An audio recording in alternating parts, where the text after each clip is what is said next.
Yang saya tanya itu adalah kemahakuasaan dari Allah yang disaksikan oleh orang banyak.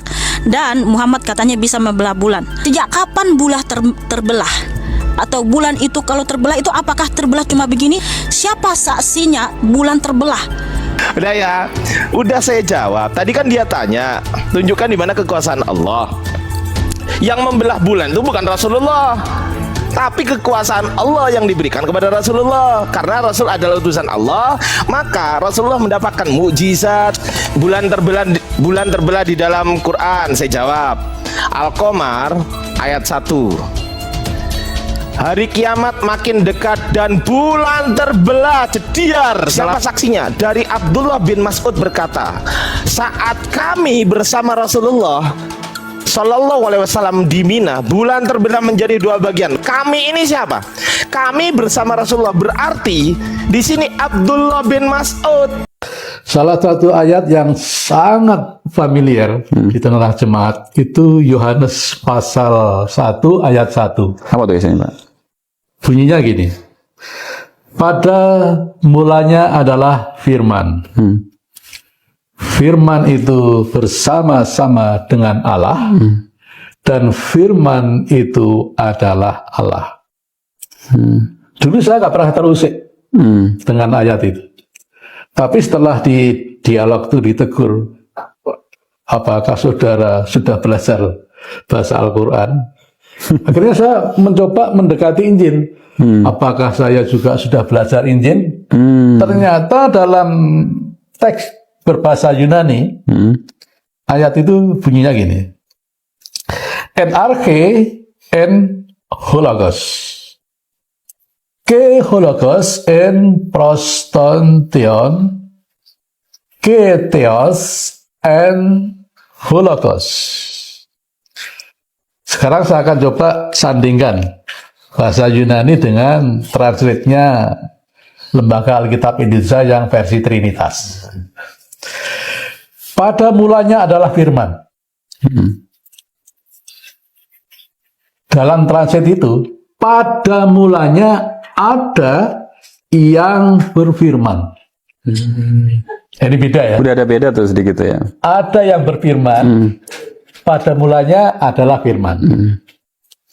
Kemudian anak kalimat kedua atau B, firman itu bersama-sama dengan Allah. Transit dari bahasa Yunani, yang berfirman itu adalah Allah.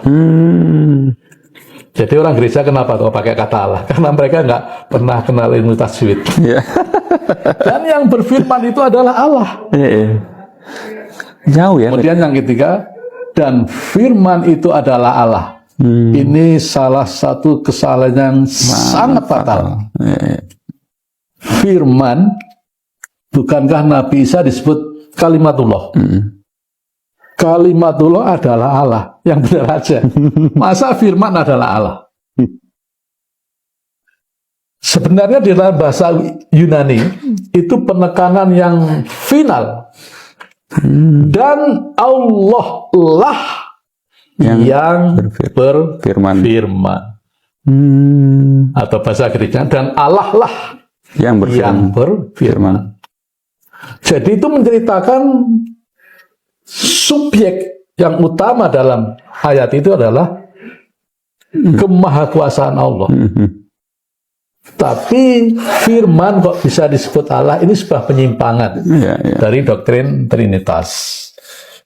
Nah itu yang sampai sekarang itu saya ingat-ingat kalau ketemu teman-teman lama tuh.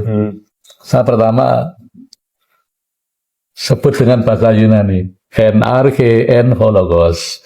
Ke hologos en prostontion. Ke theos en hologos. Apa itu Pak Lubis?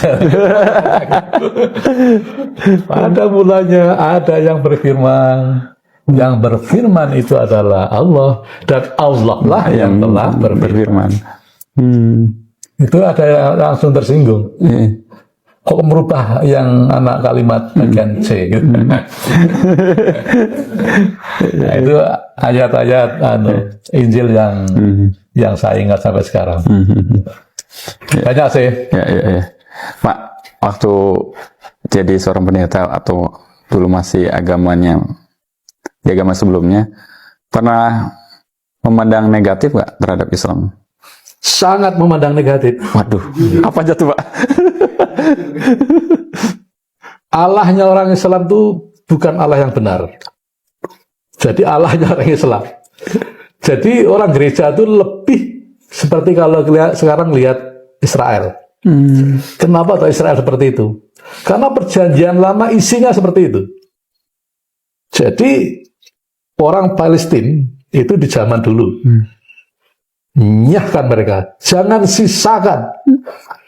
Itu kan bicara genocide.